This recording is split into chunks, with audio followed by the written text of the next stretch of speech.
తెలంగాణ రాజకీయాల్లో ఒక రకంగా చర్చకు దారితీస్తున్నాయి.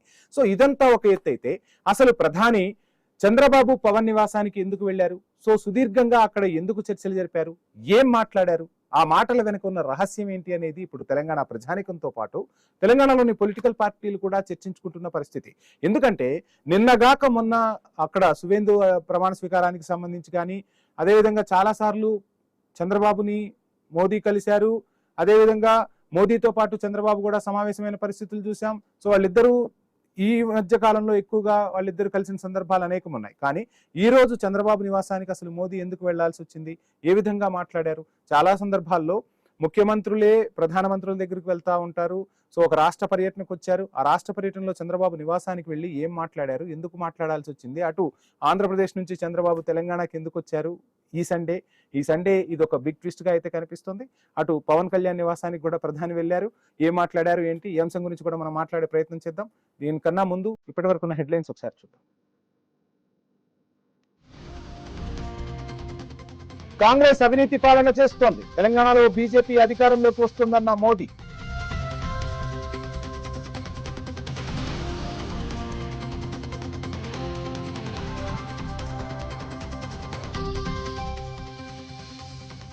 రైతులను కాంగ్రెస్ పట్టించుకోవడం లేదు, రేవంత్ సర్కార్ పై బండి ఆగ్రహం.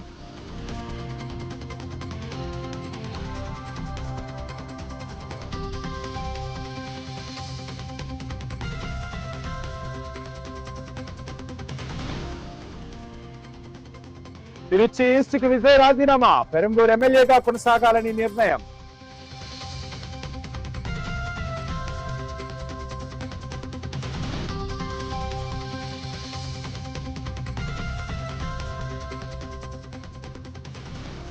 కేవలం సీఎంగా కేసీ వేణుగోపాల్, గ్రీన్ సిగ్నల్ ఇచ్చిన ఏఐసిసి.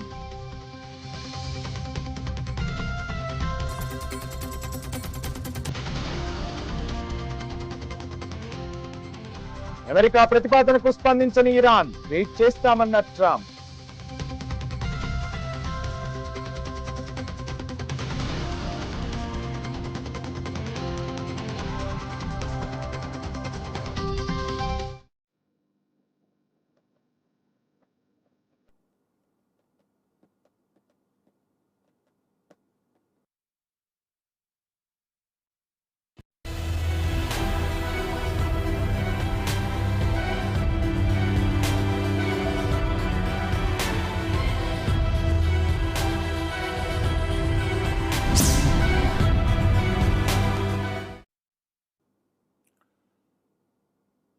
రైట్, ఇక మొదటి పాయింట్ ఈ రోజు మనం చూస్తే మోదీ హైదరాబాద్ పర్యటన సారాంశం ఏంటి?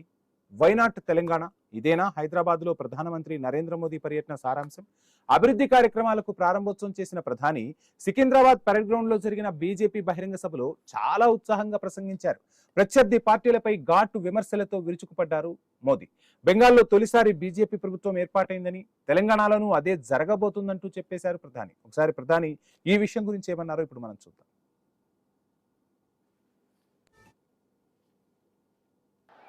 वहां पहली बार बीजेपी के सीएम ने शपथ ली है।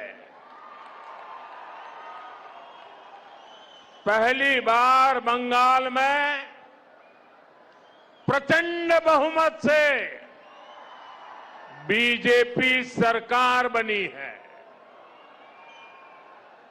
और मैं देख रहा हूं कि बीजेपी की जो ये ऐतिहासिक विजय है उसका उत्साह यहां तेलंगाना में भी दिख रहा है।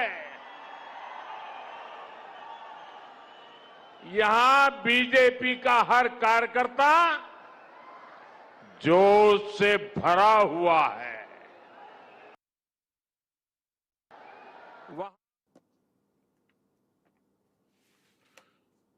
రైట్. ఇక ప్రధాని పర్యటనలో ఈ రోజు ఇంకొక అంశం గురించి మనం మాట్లాడుకోవాల్సి ఉంటే రేవంత్ మోదీ సంవాదం గురించే మాట్లాడుకోవాలి. కేంద్రంలో ఉన్నది అక్కడ బీజేపీ సర్కార్, తెలంగాణలో ఉన్నది ఇక్కడ కాంగ్రెస్ సర్కార్. సో కొన్ని రాష్ట్రాల్లో ప్రత్యర్థి పార్టీల ముఖ్యమంత్రులు పీఎం ప్రోగ్రామ్ కు డుమ్మా కొడుతుంటారు. కానీ తెలంగాణలో మాత్రం రేవంత్ ముఖ్యమంత్రి అయిన తర్వాత అలా జరగట్లేదు.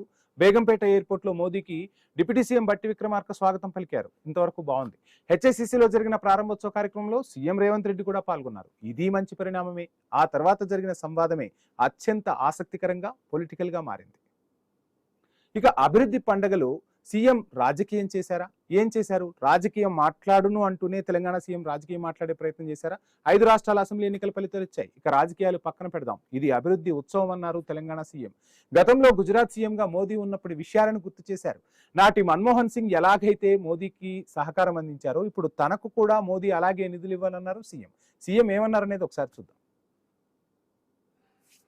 इसीलिए हमारा regional ring road, metro rail, Musi नदी और future city, radial roads, Hyderabad से मछलीपट्टनम पोर्ट के लिए dedicated 12 lane express highway and railway line, ये सब सारे हमारे लिए बहुत जरूरत है. इसके ऊपर आप एक बार स्पेशल रिव्यू तेलंगाना के लिए 1-2 घंटा वक्त निकालो. हम पूरा प्रपोजल्स आपके सामने हम लोग रखेंगे. तो ये काम तेजी से अगर आगे चला गया तो हम लोग भारत विकास में हम हिस्सेदार बन सकते हैं. 10% हमारे तरफ से हम वादा कर रहे हैं. देश प्रधानमंत्री को Telangana is going to contribute 10% GDP in the country. So that is what our promise, that is what our commitment. For this we need certain permissions, certain clearances and your support. इसीलिए రైట్. మీ support కావాలి నాకు తెలంగాణ అభివృద్ధి చెందాలి అంటే. At the same time మేము కూడా జీడిపిలో 10% వరకు ఉన్నామంటూ ప్రధానికి చెప్పే ప్రయత్నం చేస్తే ఇక తెలంగాణపై కేంద్రం వివక్ష చూపుతుందా? రాజకీయం మాట్లాడనంటూనే రేవంత్ రెడ్డి తెలివిగా రాజకీయం మాట్లాడారా? తెలంగాణపై కేంద్రం వివక్ష చూపుతోందని హైలైట్ చేసే ప్రయత్నం చేశారా? తాను ఎన్నిసార్లు ఢిల్లీకి రావాలి, ఎన్నిసార్లు ప్రధానిని మంత్రులను కలవాలి అంటూ ప్రశ్నించే ప్రయత్నం చేశారా? మోదీకి సూచనలు చేస్తున్న తీరుగా విమర్శలు గుప్పించే ప్రయత్నం తెలంగాణ సీఎం చేశారా? మరి మోదీ లెక్కలతో సీఎం సంతృప్తి చెందారా? ప్రధానమంత్రి మోదీ కూడా చాలా తెలివిగా మాట్లాడారు. రేవంత్ రెడ్డిజీ శ్రద్ధగా వినండి అంటూ అప్పటికప్పుడు లెక్కలతో వివరించారు ప్రధాని. మన్మోహన్ జమానా నుంచి లేటెస్ట్ బడ్జెట్ పద్దుల వరకు రేవంత్ రెడ్డికి మోదీ గట్టిగానే ఇచ్చారు. సో ఏమిచ్చారు, మోదీ ఏం మాట్లాడారు, వాళ్ళ మధ్య సంవాదం ఏ విధంగా నడిచింది చూద్దాం. अब हमारे रेवंता जी ने कहा था कि हाँ हम पॉलिटिकल बात नहीं करेंगे, तो मैं भी नहीं करूंगा.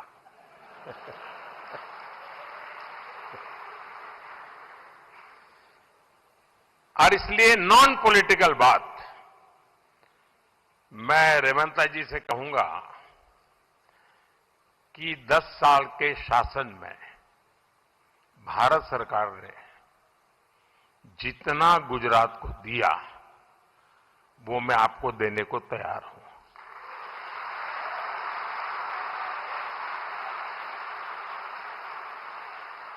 लेकिन मेरी जानकारी से मैं आपको बता देता हूं कि जैसे ही मैं ऐसा करूंगा आपको जो अभी मिल रहा है वो आधा हो जाएगा.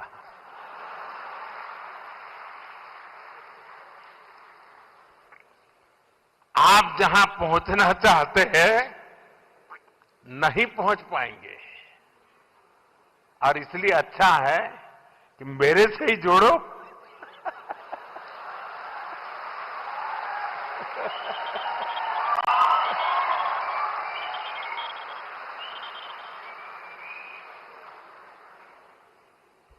साथियों, हमारा एक पक्का विश्वास है कि डेमोक्रेसी में राज्यों में अलग अलग प्रकार की सरकारें होना कोई बुरी चीज नहीं है. लेकिन देश के विकास के लिए राज्यों का विकास भी उतना ही महत्वपूर्ण है. राज्यों के विकास के बिना देश का विकास संभव ही नहीं है. और इसलिए हमारी सारी योजना के केंद्र बिंदु में राज्यों का विकास हो, तेज गति से विकास हो, उस भाव को लेकर के हम सब मिलकर के चलें और 2047 विकसित भारत का सपना हम अपनी आंखों के सामने सिद्ध होता देखें, यही मेरी सबको शुभकामना है।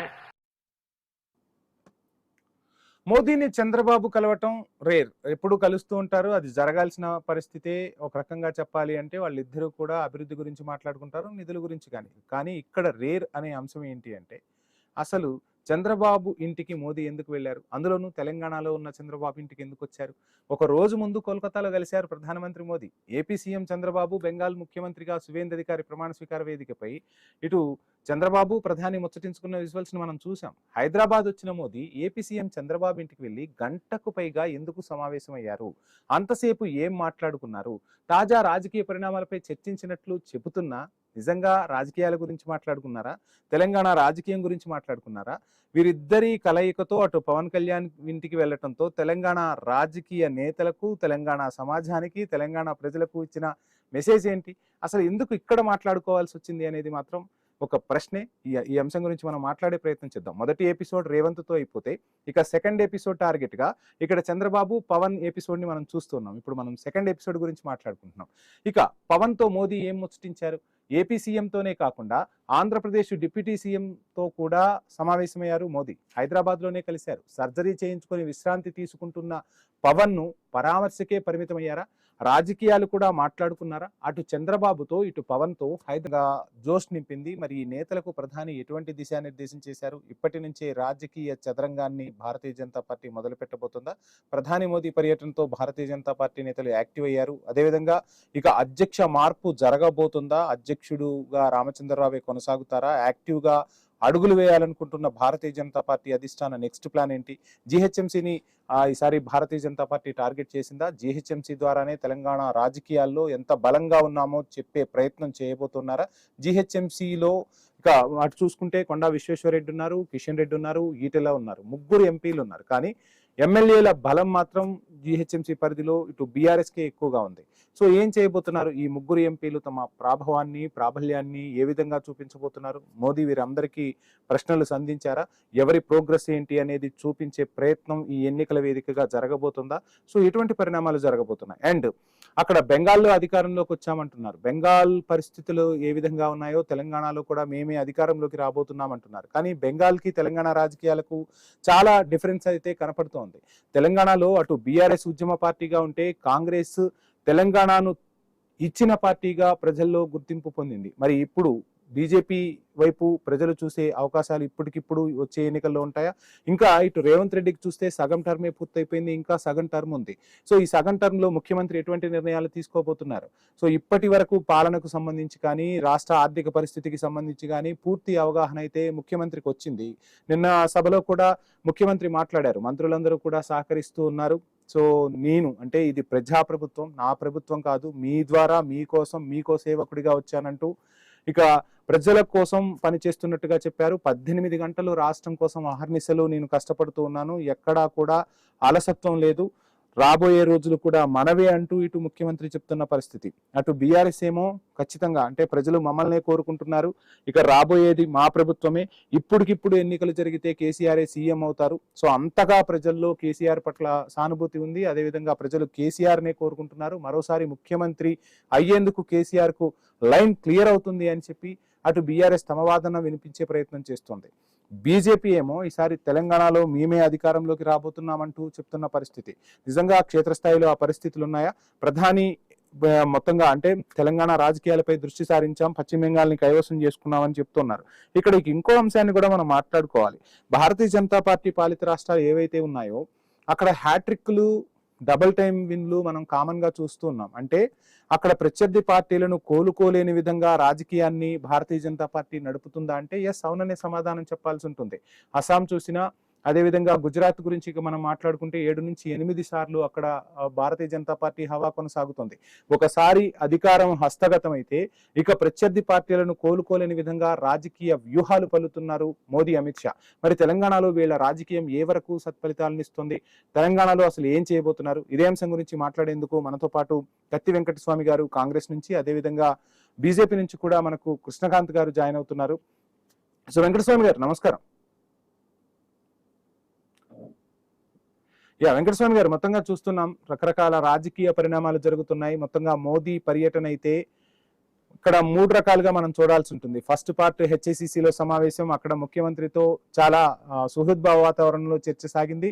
ముఖ్యమంత్రి కూడా స్పష్టంగా తెలంగాణకు ఏం కావాలో చెప్పే ప్రయత్నం చేశారు. ఇక సెకండ్ అంశం వచ్చేసరికి మనకు ఇక్కడ వారిద్దరినీ కలిశారు. అటు చంద్రబాబుతోనూ డిప్యూటీ సీఎం పవన్ కళ్యాణ్ తోనూ సమావేశమయ్యారు. ఇక మూడో అంశం గురించి మొత్తంగా తెలంగాణ రాజకీయం గురించి, తెలంగాణలో ఉన్న పరిస్థితుల గురించి మాట్లాడే ప్రయత్నం చేశారు. సో మొదటి అంశం గురించి మనం మాట్లాడే ప్రయత్నం చేద్దాం. సో ఏంటి అసలు అంటే ముఖ్యమంత్రి క్లియర్ గా చెప్పే ప్రయత్నం చేశారా? ప్రధానమంత్రితో రాష్ట్రానికి కావాల్సిన నిధులకు సంబంధించి కానీ, రాష్ట్రానికి కావాల్సిన పర్మిషన్లకు సంబంధించి కానీ ఒక వేదికను ముఖ్యమంత్రి ఖచ్చితంగా వాడుకున్నారా? ఏ విధంగా చూస్తున్నారు? ముందుగా కన్నడలో ఉన్న మిత్రులకు మీకు నమస్కారం. ఎక్కడైనా కూడా ఒక పెద్ద మనిషి వచ్చినప్పుడు ఆ పెద్ద మనిషి ముందట మనకు కావాల్సినవన్నీ చెప్పుకోవడం సర్వసాధారణం. ముఖ్యమంత్రి గారు ఒక జిల్లాకు పోతే ఆ జిల్లా మంత్రులు, ఆ జిల్లాకు సంబంధించిన ఎమ్మెల్యేలు చెప్తారు. అదేవిధంగా ప్రధానమంత్రి మన రాష్ట్రానికి మొట్టమొదటిసారి వచ్చింది కాబట్టి ప్రత్యక్షంగా ప్రజల సమక్షంలో ఈ రాష్ట్ర ముఖ్యమంత్రిగా, ఈ రాష్ట్ర అధినేతగా ఈ రాష్ట్ర ప్రజలకు ఏం కావాలా, ఈ సమాజానికి ఏం కావాలా అనేటువంటి విషయంలో చాలా ఖచ్చితంగా, చాలా ముక్కుసూటిగా ఇలా ముఖ్యమంత్రి గారు వారికి వివరించినారు. వారి నుంచి స్పందన రావాలని కోరుకున్నారు. కానీ ఆ సమావేశంలో కానీ, తర్వాత జరిగిన సమావేశంలో కానీ ఆ విధమైన హామీ కానీ, ఆ విధమైనటువంటి భరోసా కానీ ఇవ్వలేదు. ఆ సభలో సరే పెద్ద రాజకీయాలు ఎవరు మాట్లాడలేదు. బట్ తర్వాత వచ్చిన సభ అయితే రాజకీయ సభనే కాబట్టి దాంట్లో అయినా మరి తెలంగాణలో అధికారంకి రావాలని అభిలాషలో ఉన్నటువంటి మోడీ గారు, భారతీయ జనతా పార్టీ పర్యాటక సభలో ముఖ్యమంత్రి గారు చేసిన ఏవైతే అప్పీల్స్ ఉన్నాయో వాటికి ఆయన ఉన్న సభలోనే కొంత భరోసా ఇవ్వాల్సిన అవసరం, లేకపోతే వాగ్దానం చేయాల్సిన అవసరం ఉండే, దాంట్లో కూడా మోడీ గారు ఫెయిల్ అయినారు. ఆ విషయం దాన్ని చూడనట్టుగా, అంటి ముట్టినట్టుగా మాట్లాడినట్టుగా మనకు కనిపిస్తుంది. సరే, ఇక్కడికి వచ్చిన తర్వాత వాళ్ళ సభ నుంచి అయినా, వాళ్ళ కార్యకర్తల, వాళ్ళ నాయకుల సమక్షంలో అయినా తెలంగాణకు మనం అంతా కలిసి ఇది చేయాల్సి ఉన్నది. ముఖ్యమంత్రి చెప్పినా చెప్పకపోయినా మనం తెలంగాణ ప్రజల పట్ల మా కమ్యూనిటీ ఇది అని చెప్పే ప్రయత్నం కూడా పెద్దగా చేయలేదు.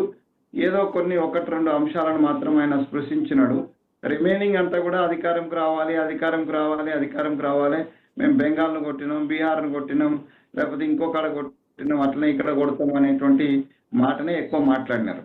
సో నేనేమంటున్నానంటే, ముఖ్యమంత్రి గారు ఏదైతే అప్పీల్ చేసిందో దాని మీద ఒక ప్రకటన చేయాల్సినటువంటి బాధ్యత వారి మీద ఉండే, కానీ దాని నుంచి వారు తప్పుకున్నట్టుగా, దాన్ని ఇగ్నోర్ చేసినట్టుగానే కనిపించింది. సో మోడీ గారు ఎప్పుడు కూడా తెలంగాణ పట్ల సానుకూలంగా లేరు అనేటువంటిది మనం గత 12 సంవత్సరాలుగా పుష్కర కాలంగా చూసినాం. మనం మోడీ గారు కానీ, వారి ప్రభుత్వం కానీ, లేకపోతే Bharatiya Janata Party other than Telangana leaders కానీ ఎవరు కూడా సానుకూలంగా లేరు. పక్కన ఉన్న రాష్ట్రంలో ఉన్నటువంటి భారతీయ జనతా పార్టీ లీడర్ కూడా తెలంగాణకు వ్యతిరేకంగా కామెంట్ చేసినటువంటి పరిస్థితిని చూసినాం. వాళ్ళు ఇచ్చిన అది పటంలో మన తెలంగాణ స్థానమే లేకుండా చేసినటువంటి సన్నివేశాన్ని కూడా మనం చూసినాం. సో కాబట్టి భారతీయ జనతా పార్టీ యొక్క టెండెన్సీ అంతా కూడా ఉన్నదో అమ్మ. వెంకటస్వామి గారు, ఇదే అంశం గురించి మాట్లాడదాం. షార్ట్ బ్రేక్ తీసుకుందాం. సూటిగా చెప్పే ప్రయత్నం అయితే చేశారు. ఖచ్చితంగా ఇకపై తెలంగాణకు నిధులు భారీగా ఇచ్చామని చెప్పుకుంటున్నారు. ఇకపై కూడా ఆ నిధుల వరద పారుతుందని మనం భావించవచ్చు అంటారా, లేదంటే ఇది ఒక రాజకీయ పర్యటనగానే చూస్తున్నారా? అంటే మీకు స్పష్టంగా కనిపించింది కదండి, ఇది రాజకీయ పర్యటన మాత్రమే. కేవలం మీరు ప్రతి చోట బీజేపీ నాయకులు మాట్లాడిన తెలంగాణలో ఉన్నటువంటి పార్టీని జోష్లోకి తీసుకురావడానికి, తెలంగాణ నాయకుల్లో ఒక కొత్త ఉత్సాహాన్ని నింపడానికి, బెంగాల్ యొక్క మాత్రను ఇక్కడ కూడా వేసి వాళ్లకు ఏదో టానిక్ ఉంటుంది కదా, ఆ టానిక్ బెంగాల్ టానిక్ నింపడానికి ప్రయత్నం చేసినారు. సరే, ఒక పార్టీగా వాళ్ళు చేసే ప్రయత్నాన్ని నేనేం కాదంటాను. ఎందుకంటే ఒక పార్టీ తన పరిధిని, తన సామ్రాజ్యాన్ని పెంచుకుంటూ పోయేటువంటి ప్రయత్నం చేస్తుంది. దాంట్లో ఎవరు తప్పుపట్టాల్సిన అవసరం, ప్రజాస్వామ్యంలో వాళ్ళకి ఆ హక్కు ఉన్నది, దాన్ని నేను ఆహ్వానిస్తున్నాను. బట్ తెలంగాణకు సంబంధించినటువంటి కొన్ని అంశాలు ఇప్పుడు నేను సోషల్ మీడియా ద్వారా నేను ఒక అప్పీల్ చేసిన మోడీ గారికి. దాని మీద కొంతమంది బీజేపీ నాయకులు, కొంతమంది టిఆర్ఎస్ నాయకులు, మా నాయకులు కూడా ఒక అప్రిషియేషన్ చేసినారు. ఏమంటే 2 అప్పీల్స్ నేను చేసిన, 2 ప్రశ్నలు కాదు, 2 అప్పీల్స్. దట్ ఈస్ నెంబర్ 1, తెలంగాణకు సంబంధించినటువంటి ఏర్పాటును, తెలంగాణ పోరాటాన్ని, తెలంగాణ ఏర్పాటును, రాజ్యాంగబద్ధంగా వచ్చినటువంటి ఉద్యమ స్ఫూర్తి వచ్చినటువంటి ఆబాల గోపాలను కొట్లాడి తెచ్చుకున్న తెలంగాణ ఏర్పాటును పదే పదే మోడీ గారితో సహా పదే దాన్ని అవహేళన చేసినటువంటి సందర్భాలు. నిన్నగాక మొన్న సూర్య అనేటువంటి ఆయన కూడా, ఒక ఎంపీ గారు కూడా దాన్ని అవహేళన చేసినటువంటి సందర్భాలు మనం చూసినాము. కాబట్టి మోడీ గారికి నేను ఏం అప్పీల్ చేసినంటే, దయచేసి మీరు తెలంగాణ పర్యాటకంలోంచి ఒక ప్రకటన చేయండి. మీ తెలంగాణకు సంబంధించిన నాయకులు కానీ, లేకపోతే ఇతర ప్రాంతాల నాయకులు కానీ ఎవరు కూడా తెలంగాణ ఏర్పాటును, తెలంగాణ ఆత్మగౌరవాన్ని కించపరిచే ప్రయత్నం చేయొద్దు అనేటువంటి ఒక సూచన మీరు తెలంగాణ గడ్డ మీదకి వెళ్ళి ఒక సూచన చేయమని చెప్పాను. నెంబర్ 2, బీసీలకు సంబంధించి పోరాటంతో, రాహుల్ గాంధీ ఆదేశంతో, రేవంత్ రెడ్డి గారి యొక్క పట్టుదలతోటి, మా మహేష్ గౌడ్, తర్వాత నటరాజన్ గారి యొక్క కృషితోటి, మన పురం ప్రభాకర్ యొక్క యాక్టివిటీ తోటి 42% బిల్లును మనం ఏకగ్రీవంగా 119 మంది ఎమ్మెల్యేలు తీర్మానం చేసినటువంటి 42% సంబంధించి మేము ఇస్తాము, దీని మీద ఒక నిర్ణయం తీసుకుంటాము, లేదా దీనికి సంబంధించి ఇట్లా టెక్నికాలిటీ ఉన్నది అనే ఒక మాట, దానికి సంబంధించి ఇప్పటి వరకు ఉలుకు పరుకు లేదు, దాన్ని ఇవ్వండి అని చెప్పినాం. చాలా మంది బీజేపీ నాయకులు కూడా మనకు మంచిగా సభ్యంగానే అడిగినావు అనేటువంటి మాట కూడా నాకు చెప్పినటువంటి సందర్భం ఉన్నది. కానీ ఇవాళ నేను చెప్పినని కాదు, వారికి ఆ దృష్టిలో ఉన్నాయి, ఈ అన్ని దృష్టిలో ఉంది. ఆయన పెద్ద ఆ పెద్ద మనిషికి అన్ని తెలిసి కూడా తెలంగాణ ప్రజలకు భరోసా ఇవ్వడానికి, తెలంగాణ ప్రజల ఆత్మగౌరవాన్ని కాపాడడానికి, లేదా తెలంగాణ భవిష్యత్తు భారతీయ జనతా పార్టీ నాయకులు వెంకటస్వామి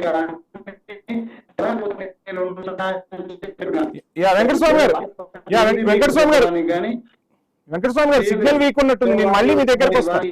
వారి సిగ్నల్ వీక్ ఉన్నట్టుంది, నేను మళ్ళీ ప్రసంగం అంతా కూడా వారి వెంకటస్వామి గారు మీ సిగ్నల్ ప్రసంగం అంతా కూడా వారి పార్టీకి ఇచ్చింది, కానీ దీనికైతే ఇవ్వలేదని నేను అంటున్నాను. సాంతన ఇవ్వలేదు. రైట్, మళ్ళీ మీ దగ్గరకు వస్తాను. కృష్ణకాంత్ గారు, గుడ్ ఈవినింగ్. మొత్తంగా చూస్తున్నాం, ప్రధాని పర్యటన అయితే భాగ్యనగరంలో కొనసాగింది. రకరకాలుగా అంటే అటు రేవంత్ రెడ్డితో హెచ్ఐసిసి సందర్భంగా వేదికను పంచుకున్నారు. సో ఇక్కడ బహిరంగ సభ వేదిక కూడా మాట్లాడిన పరిస్థితి ఏంటి అంటే, తెలంగాణకు నిధులు ఇవ్వట్లేదు అంటే ఒక్కసారిగా ఆ నిధులను తీసుకొచ్చి చూపించే ప్రయత్నం ప్రధాని చేశారా? సో ఎలా చూస్తున్నారు ప్రధాని పర్యటన? అదేవిధంగా వెంకటస్వామి గారు చెప్తున్నట్టుగా ఇది పూర్తి రాజకీయ పర్యటనగానే కనిపించింది తప్ప ఎక్కడ తెలంగాణ ప్రజలపై కానీ తెలంగాణపై కానీ ప్రేమ అభిమానం ఉన్నట్లుగా కనిపించలేదంటూ కూడా చెప్తున్న పరిస్థితి. సో ఏంటి, ఎలా చూస్తున్నారు, ఏం చెప్పదలుచుకున్నారు?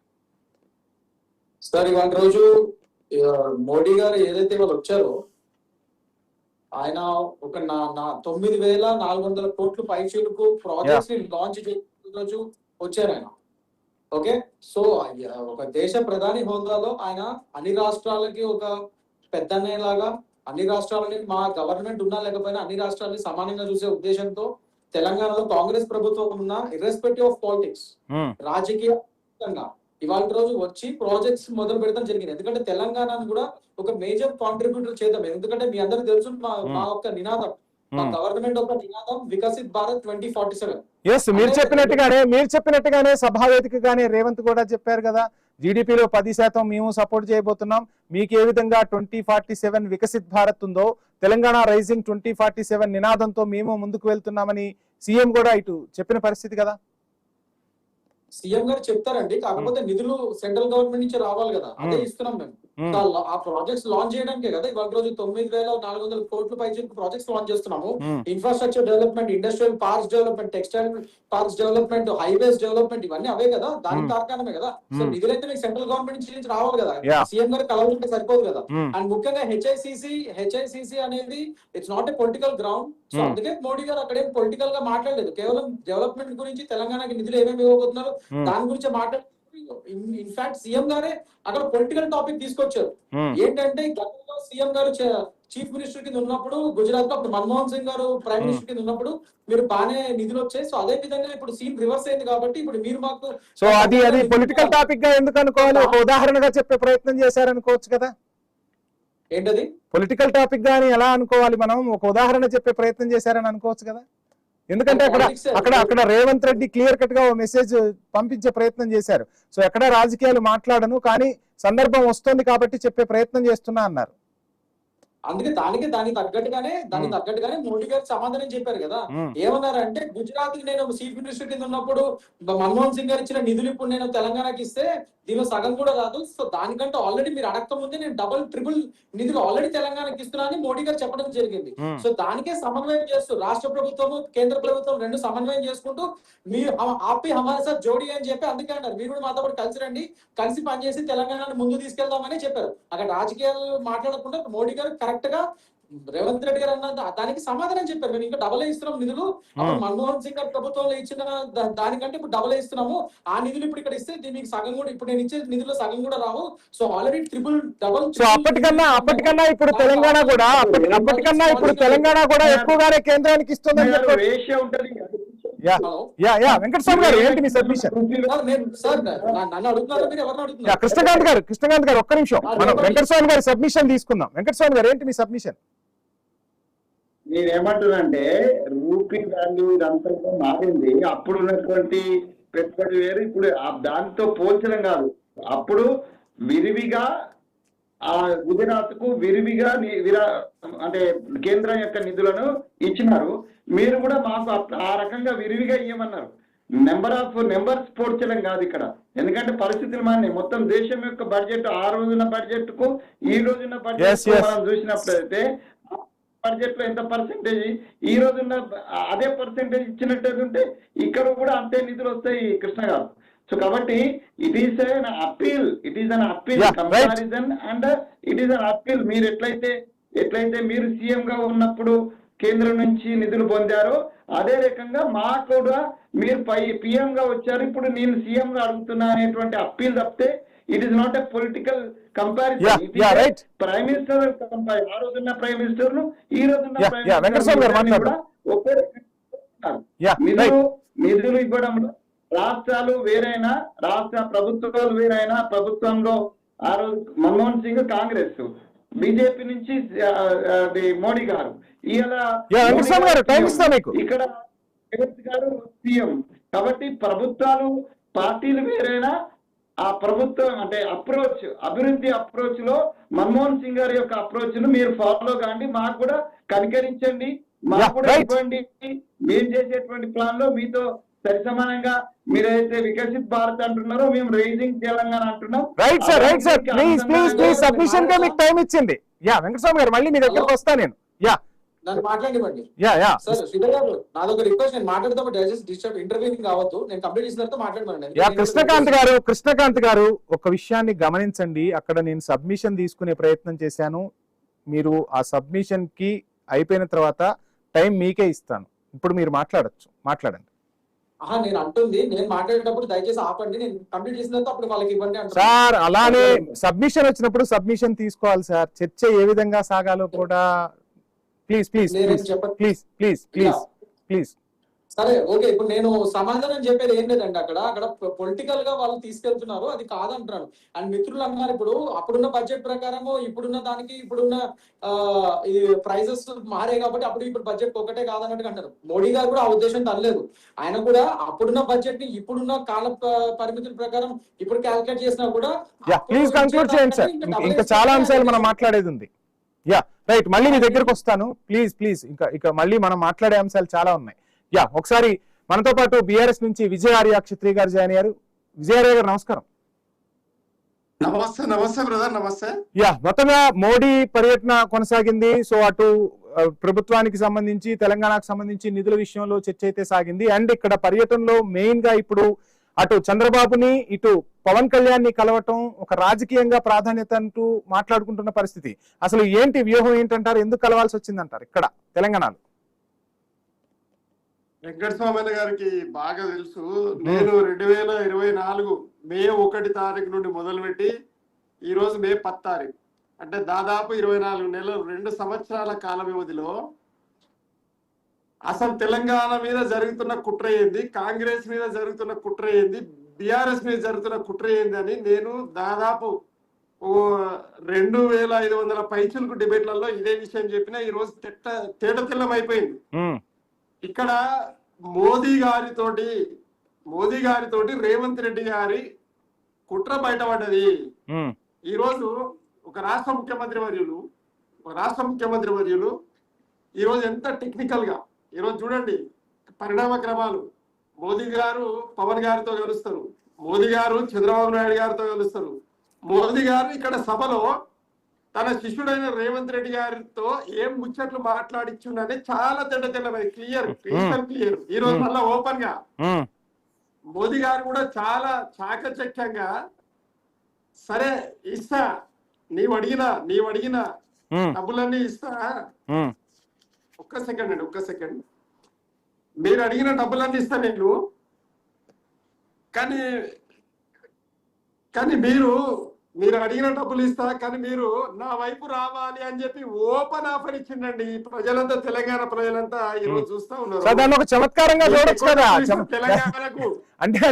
అంటే ఇంత ఓపెన్ ఆఫర్ ఇస్తూ ఉంటే విజయార్య గారు ఇంత ఓపెన్ ఆఫర్ ఇస్తూ ఉంటే అక్కడ ఉన్నది ప్రధాని మోదీ, ఆయన ఒక రాజకీయ వ్యూహాలు తెలిసిన వ్యక్తే, ఇటు చూస్తే రేవంత్ రెడ్డి కూడా రాజకీయ వ్యూహాలు తెలిసిన వ్యక్తే. ఇంత ఓపెన్ గా ప్రజల ముందు మాట్లాడే పరిస్థితి ఉంటుందంటారా? దాన్ని ఒక జలోక్తిగానో ఒక సరదా సంభాషణగానో చూడాల్సిన అవసరం లేదంటారా? లేదండి, 100% తెలంగాణ మీద జరుగుతున్నటువంటి కుట్రలో భాగంగానే రేవంత్ రెడ్డి గారిని చంద్రబాబు నాయుడు గారు ముఖ్యమంత్రిగా కూర్చునబెట్టిండ్రు. అది కాంగ్రెస్ కు ఎంత నష్టం అనేది వెంకటస్వామి గారు స్వయంగా నిజంగా కూడా ఇప్పుడు చెప్పాలి. ఆయన ఎందుకంటున్నా అంటే ఈ మాట ఎందుకంటున్నా అంటే సరే ఈ అంశం అయిపోయింది, రేవంత్ అయిపోయింది. ప్లీజ్, మనకు సమయం తక్కువగా ఉంది, దయచేసి సహకరించండి. అండ్ అటు చంద్రబాబు ఇంటికి పవన్ కళ్యాణ్ ఇంటికి వెళ్ళటం వెనక ఆంతర్యం ఏంటంటారు? వాస్తవం అండి, అంటే ఈ రోజు వచ్చే 2028-29 అసెంబ్లీ పార్లమెంట్ ఎన్నికలకు తయారీలో భాగంగా ఎలాగైనా కూడా భారతీయ జనతా పార్టీ కూటమిని ఇక్కడ నెలకొల్పాలి, ప్రభుత్వాన్ని ఏర్పాటు చేయాలనే సంకల్పంతో భారతీయ జనతా పార్టీ మరి ఆర్ఎస్ఎస్ ఉన్న సందర్భంలో, ఎన్డీఏ ఉన్న సందర్భంలో తెలంగాణ మీద జరుగుతున్న రాజకీయ కుట్రలో భాగంగానే మొత్తంగా తెలంగాణలో రాజకీయ కుట్రకు మోదీ పర్యటన తెరలేపిందని చెప్పదలుచుకున్నారా? మాట్లాడండి సార్, మీరు మధ్యలో మీరు మాట్లాడితే నా వాయిస్ పోతుంది. సార్ ప్లీజ్ దయచేసి ఇది మరొకసారి మీకు విజ్ఞప్తి చేస్తున్నాం సార్, దయచేసి ఇక్కడ ప్రశ్నించడానికే మేము ఉన్నాం. అండ్ ఇంకొక విషయాన్ని కూడా మీకు చెప్పదలుచుకుంటున్నాను. నేను మీ అందరికీ కూడా విజ్ఞప్తి చేస్తున్నాం, సమయాభావం చాలా తక్కువగా ఉన్నందున సహకరించండి. అండ్ ఇక్కడ తెలంగాణలో రాజకీయ కుట్రకు ఈ రోజు తెరలేపారా ఏంటి? ఒక స్ట్రైట్ ఫార్వర్డ్ ఆన్సర్. మీ ప్రశ్నకు జవాబు ఇచ్చిన తర్వాత మీరు ప్రశ్నించండి, మళ్ళీ నేను వద్దానట్లే. మీరు మధ్యలో కట్ చేస్తా ఉన్నారు, ఫ్లో పోతుంది. Please sir back to prime time debate.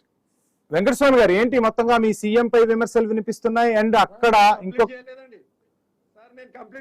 విజయార్య గారు, మీ క్వశ్చన్స్ కి నేను ఆన్సర్ తీసుకోవాలి సార్ వెంకటస్వామి గారి దగ్గర నుంచి. మళ్ళీ నేను మీ దగ్గరకు వస్తాను, మీ దగ్గరకు వస్తాను సార్. మీరు క్వశ్చన్స్ వేశారు కదా, అటు తెలంగాణ సీఎం బహిరంగంగా మాట్లాడారన్నారు కదా, ఎవరి దగ్గర నుంచి నేను ఆన్సర్ తీసుకోవాలి? మీరే చెప్పండి, మరి మీరే చెప్పండి సార్, ఆన్సర్ ఎవరి దగ్గర నుంచి తీసుకోవాలి? నేను వెంకటస్వామి గారి దగ్గర నుంచే కదా ఆన్సర్ తీసుకోవాల్సింది. సార్ విజయార్య క్షత్రియ గారు, నేను మళ్ళీ మీకు టైం ఇస్తాను, ప్లీజ్ దయచేసి కోఆపరేట్ చేయండి. వెంకటస్వామి గారు, విజయార్య క్షత్రియ గారి క్వశ్చన్ ఏంటి అంటే, మొత్తంగా రేవంత్ రెడ్డికి ఒక బహిరంగ ఆఫర్ ఇచ్చారు హెచ్ఎస్సిసి వేదికగా అని చెప్తున్న పరిస్థితి. అండ్ 2500 డిబేట్లలో నేను చెప్పాను క్లియర్ గా, రేవంత్ రెడ్డిని ఆ కాంగ్రెస్ సీఎం గా కూర్చోబెట్టిందే చంద్రబాబు. ఆ పరిస్థితులన్నీ కూడా ఇప్పుడు కనిపిస్తున్నాయి. తెలంగాణపై ఒక రాజకీయ కుట్ర జరుగుతున్నట్టుగా స్పష్టమైన సంకేతాలు కనిపిస్తున్నాయని విజయార్య క్షత్రియ గారు చెప్తున్న మాట. సో ఏం చెప్తారు సమాధానం? ఫస్ట్ ఆఫ్ ఆల్ విజయన్న చెప్పిన అక్కడ జరిగినటువంటి చర్చను మనము గమనిస్తే ఏంటంటే, సీఎం గారు కొంత అప్పీల్ చేసినారు, మోడీ గారు మేము సహకరిస్తాము అనేటువంటి ఒక మాట చెప్తున్నప్పుడు మీరు కూడా మా వైపు అడుగుతూ ఉన్నారు. ముఖ్యమంత్రి గారు కూడా చాలా స్పష్టంగా మేము దేశ అభివృద్ధిలో మీతో కలిసి నడవడానికి సిద్ధంగా ఉన్నామన్నారు. ఏ ముఖ్యమంత్రి అయినా ఏ ప్రధానమంత్రితో ఇదే చెప్తారు, దేశము రాష్ట్రం కదా, దేశం రాష్ట్రం అన్నప్పుడు రాష్ట్రం అనేది దేశంలో భాగమే కాబట్టి దేశ ప్రధాని అడిగినప్పుడు డెఫినెట్ గా మీతో కలిసి అడుగులేస్తామంటారు. అది అభివృద్ధికి సంబంధించిందే, రాజకీయ చర్చ కాదు, అది రాజకీయ వేదిక కాదు, రాజకీయాల్లో ఆయన పిలవలేదు. ఇక రెండోది, చంద్రబాబు నాయుడు తీసుకొచ్చి మా దగ్గర కూర్చొని పెట్టిండనంటే అసలు ఇక మేమేమో అంటే మాకు అధిష్టానం లేదు, మాకు పార్టీ లేదు, ఇంకోటి మా గురించి మా పార్టీ గురించి మరి విజయన్నకు అంత ప్రేమాభిమానాలు ఉండడం నేను వారిని ఆహ్వానిస్తున్నా, ధన్యవాదాలు చెప్తున్నా. మేము మా కేర్ మేము తీసుకుంటాం సార్.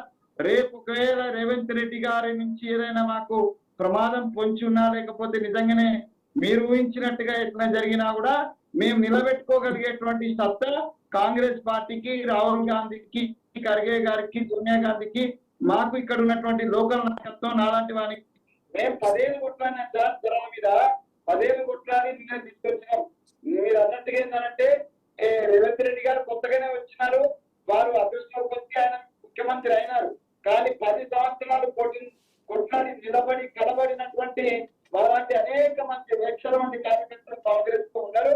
ఒకవేళ రేవంత్ రెడ్డి గారితో చాలా మంది పిసిసి అధ్యక్షులే మొదలు పెట్టిపోయినారు. అట్లాంటిది ఇవాళ ఇదే మాట ఒక ద్రోహం జరుగుతాయని మీరు ఊహిస్తున్నారేమో, అట్లాంటి అవకాశం లేదు రేవంత్ గారి నుంచి. మీరు ఒకవేళ అట్లా ఊహించినా మేము నిలబడి కలబడి మమ్మల్ని నిలదొక్కునేటువంటి శక్తి వచ్చే ఎలక్షన్స్ కు మేము కాంగ్రెస్ పార్టీగా రేవంత్ రెడ్డి ఈ నేతృత్వం ఉంటుందా, లేకపోతే మహేష్ గౌడ్ నేతృత్వం ఉంటుందా, వెంకటస్వామి నేతృత్వం ఉంటుందా అనేది తర్వాత అంశం. కానీ కాంగ్రెస్ పార్టీగా మేము ప్రజలలో ఉంటాం. కాంగ్రెస్ పార్టీ యొక్క అధినేత రాహుల్ గాంధీ నేతృత్వంలో మేము మరొకసారి మా గవర్నమెంట్ తెచ్చుకుంటాం. నేతృత్వం ఎవరిది ఉన్నా అనేది అది ఇమ్మెటీరియల్ అండి. ప్రతిపక్షంగా అది ఇచ్చినారు, ఇవాళ ప్రజాపక్షంగా నిలబడి వారు మరొకసారి మాకు ఆశీర్వదిస్తారనేటువంటి విశ్వాసం ఉన్నది. దీంట్లో అంటే టిఆర్ఎస్ మిత్రులు చేసే ఆరోపణ, ఎందుకంటే వారు ఆ తెలుగుదేశానికి సంబంధించినటువంటి ఆ బంధం వాళ్ళిద్దరి మధ్య ఉన్నదనే ఆరోపణ విజయన్న మొదటి నుంచి చేస్తున్నాడు. అత్యంత సన్నిహితుడు అనే విషయాన్ని మర్చిపోకూడదు. ఒకప్పుడు మళ్ళీ వస్తాను సార్, మళ్ళీ మీ దగ్గరకు వస్తాను అత్యంత సన్నిహితుడు అనే విషయాన్ని విజయన్న మర్చిపోకుంటే మంచిది. కృష్ణకాంత్ గారు, మొత్తంగా భారతీయ జనతా పార్టీ అక్కడ నాయకత్వాన్ని తయారు చేసుకోదు, ఆ పార్టీలో ఈ పార్టీలో ఉన్న నాయకులను తీసుకొచ్చి వాళ్ళను సీఎం గా చేసే ప్రయత్నం చేస్తుంది. పశ్చిమ బెంగాల్లో కూడా మమత దగ్గర నుంచి సువేంద్ర అధికారిని తీసుకొచ్చి సీఎం చేశారు అంటే రాజకీయ కుట్రలకు తెరలేపుతున్నారు అనే అంశాలు తెర మీదకి వస్తున్నాయి. ఇప్పుడు ఇటు చంద్రబాబు, పవన్ కళ్యాణ్ తో ఏం అవసరం వచ్చింది, ఇక్కడ ప్రధాని మోదీ తెలంగాణలో వారితో ముచ్చటించాల్సిన అంశం అనేది కూడా తెర మీదకి వస్తుంది. మొత్తంగా తెలంగాణపై రాజకీయ కుట్ర జరుగుతోందంటున్నాయి. సో ఎలా చూస్తున్నారు ఈ వ్యాఖ్యలను, ఏం చెప్పదలుచుకున్నారు? సార్, ఇప్పుడు ఫస్ట్ ఆఫ్ ఆల్ వేరే పార్టీ నుంచి వచ్చిన వాళ్ళందరూ వాళ్ళకంటే వాళ్ళు ఇష్టపరంగా వచ్చారు. దాని తర్వాత వాళ్ళ పార్టీలో 10 ఏళ్ళు 15 ఏళ్ళు పనిచేసిన తర్వాత వాళ్ళకి పదవులు వస్తున్నాయి. ఫస్ట్ థింగ్ మీరు గుర్తుపెట్టుకోవాలి. అండ్ వేరే పార్టీ సార్, నేను మాట్లాడేటప్పుడు దయచేసి నన్ను మాట్లాడేమండి సార్, నేను మాట్లాడేటప్పుడు దయచేసి నన్ను మాట్లాడేమండి. వంశీ గారు, వెంకటస్వామి గారు ఒక్క మాటలో మీ సబ్మిషన్ ఏంటి? వంశీ గారు, నేను చెప్తున్నా ఒకటే మాట, డైరెక్ట్ గా ఇచ్చినారు అంటున్నా. వెంకటస్వామి గారు ప్లీజ్, అయిపోయింది సబ్మిషన్, మళ్ళీ మీకు టైం ఇస్తాను. కృష్ణకాంత్ గారు ప్లీజ్ సార్, మనం మాట్లాడుతున్నప్పుడు దయచేసి ప్లీజ్ సార్ మరలా అదే రిపీట్ చేసుకుంటూ ఉంటే ఉన్న సమయం అయిపోతుంది. చెప్పకండి, అవతల మిత్రులకు చెప్పండి. అందరికీ చెప్తున్నాను. కృష్ణకాంత్ గారు ప్లీజ్, మీరు చెప్పదలుచుకున్న విషయాన్ని సూటిగా స్పష్టంగా చెప్పే ప్రయత్నం చేయండి. సార్, ఇప్పుడు చంద్రబాబు నాయుడు గారు, పవన్ కళ్యాణ్ గారు మా అలయన్స్ మిత్రులు. సో అందుకని కర్టసీ మీటింగ్ లా కలిశారు. దానికి తెలంగాణకు సంబంధం లేదు. వాళ్ళు ఇప్పుడు ప్రస్తుతం హైదరాబాద్ లో కూడా కలిశారు మోడీ గారు. అందులో పవన్ కళ్యాణ్ గారికి ఒంట్లో బాగోలేదు కాబట్టి, ఆయన ఆరోగ్యం బాగోలేదు కాబట్టి కర్టసీ మీటింగ్ కలిశారు. మిత్రపక్షాలని మేము ఇతర కాంగ్రెస్ పార్టీ లాగా మన డిఎంకే తమిళనాడు ఎలక్షన్స్ లో డిఎంకేకి వెన్నుపోటు పడినట్టు పొడవం కదా. సో అందుకే మిత్రపక్షాలను మేము మంచి చూసుకుంటాం కాబట్టి ఆ కర్టసీ మీటింగ్ లో కలిశారు. సో దానికి తెలంగాణకు సంబంధం లేదు. అండ్ ముఖ్యంగా తెలంగాణలో మాకు ఓన్ గా ఇక్కడ తెలంగాణలో మంచి లీడర్స్ ఉన్నారు. సో బయట పార్టీ నుంచి వాదన తెచ్చుకోవాల్సిన కర్మ మనకు లేదు. ఇక్కడే మాకు రేపు 2023 ఒక తెలంగాణలో బీజేపీ గవర్నమెంట్ వస్తే ఖచ్చితంగా మాకు తెలంగాణకి కావాల్సిన చీఫ్ మినిస్టర్ క్యాండిడేట్స్ కూడా లైన్ ఉంది మాకు తెలంగాణలో ఆల్రెడీ. సో మాకు బయట నుంచి తెచ్చుకోవాల్సిన అవసరాలు లేవు సార్. ఇక్కడ కుట్ర కాదు, డెవలప్మెంట్ గురించి వచ్చారు మోడీ గారు. దీన్ని పొలిటిసైజ్ చేస్తుంది Congress government and BRS party వాళ్ళు చేస్తున్నారు ఇది పొలిటిసైజింగ్. మాకు బీజేపీ కేవలం ఇప్పుడు మోడీ గారు కేవలం 9,400 ప్రాజెక్ట్స్ ని లాంచింగ్ చేయడానికి వచ్చారు. రైల్వే బడ్జెట్ ఇదివరకు కేవలం ఉమ్మడి ఆంధ్రప్రదేశ్ లో 1000 కోట్ల నుండి ఇప్పుడు 5,500 చేసి ఆర్ఆర్ అమృత ట్రైన్ ఎక్స్ప్రెస్ ని ప్లస్ 6 వికాస్ ఇది ట్రైన్స్ ని వీటన్నిటిని లాంచ్ చేయడానికి వచ్చారు. జనాగ్రహ సభకు వచ్చినాడు అది మర్చిపోతారు. జనాగ్రహ సభ కాదు సార్, మోడీ గారి సభ జనాగ్రహ సభ కాదు, మీరు పెట్టుకున్నారు. మీ సభ పేరేంటి? మీ కాంగ్రెస్ మీ సభ పేరేంటి కృష్ణకాంత్ గారు? జనాగ్రహం మీరు పెట్టుకున్నారు. జనాగ్రహం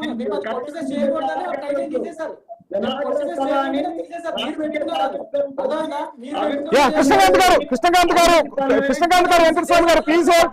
కృష్ణకాంత్ గారు వెంకటస్వామి గారు please hold. Please hold sir. Please hold sir. Please hold sir. Please hold sir.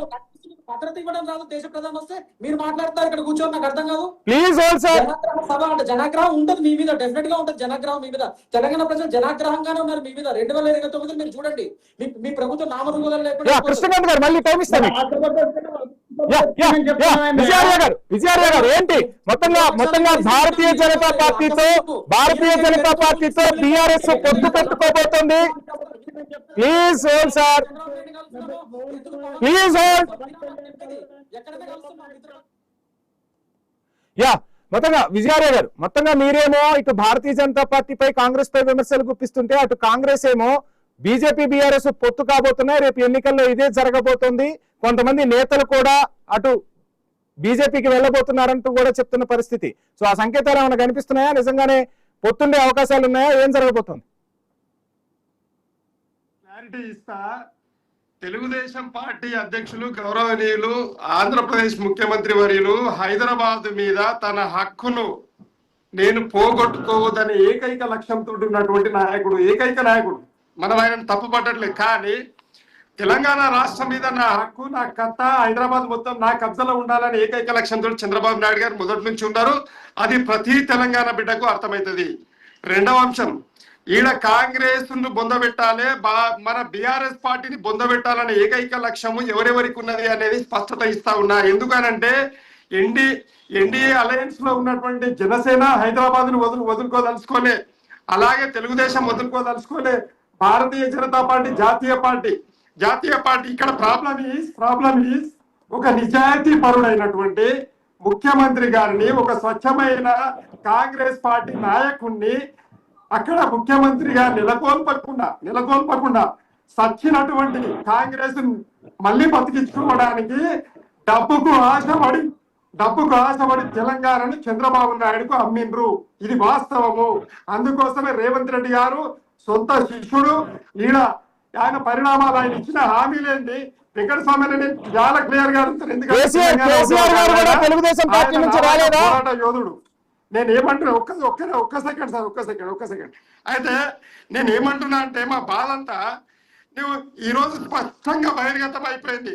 నీకు ఎన్ని డబ్బులు కావాలిస్తే అన్ని డబ్బులు ఇస్తా, కానీ నవ్వుకుంటేనే మోదీ గారు ఏమంటా ఉన్నారంటే నీవు నా వైపు రావాలి అని స్పష్టంగా ప్రజల ముందు అడుగుతా ఉన్నాడు ఒక ముఖ్యమంత్రి గారిని. అది నవ్వులాట కాదండి, రాజకీయ స్పష్టంగా ఉన్నది. అంటే నీవు ఈరోజు కాంగ్రెస్ పార్టీని వెంటనేకైనా వచ్చినావు, కాంగ్రెస్ పార్టీని చంపుతావు. ఇది వాస్తవం. బీఆర్ఎస్ పార్టీ కేసీఆర్ గారు దమ్మున్న మొగోడు కాబట్టి తెలంగాణ ప్రజలను ఎట్లా కాపాడాలి, రాష్ట్రాన్ని ఎట్లా కాపాడాలి, రాజకీయాలు ఎట్లా కాపాడాలి మేము చూసుకుంటాం. కానీ ఈడ విషయం ఏంటంటే, విచిత్రమైన పరిస్థితి ఈ రోజు తెలంగాణలో అనిశ్చితిని నెలకొల్పాలనే ఉద్దేశంతో ఈరోజు సభ పెట్టడానికి ఇంకొక కారణం అండి. అక్కడ తమిళనాడులో ఒక ద్రవిడ హీరో ఈ రోజు రాజకీయ నాయకుడిగా అరంగేట్రం చేసి ముఖ్యమంత్రి పదవి అధిష్టిస్తున్న సందర్భంలో ఆ సభను ఎవరు చూడొద్దని చెప్పి ఈ రోజు తెలంగాణ సభను పెడతారని మోదీ గారు బీజేపీ ఎవరి ఉద్దేశాలు వారికి ఉన్న, ప్రజలు మాత్రం ప్రతి అంశాన్ని గమనిస్తూనే ఉంటారు. రాబోయే రోజుల్లో ఎవరికి పట్టం కట్టబోతున్నారు, ఏం జరగబోతుంది తెలంగాణ రాజకీయ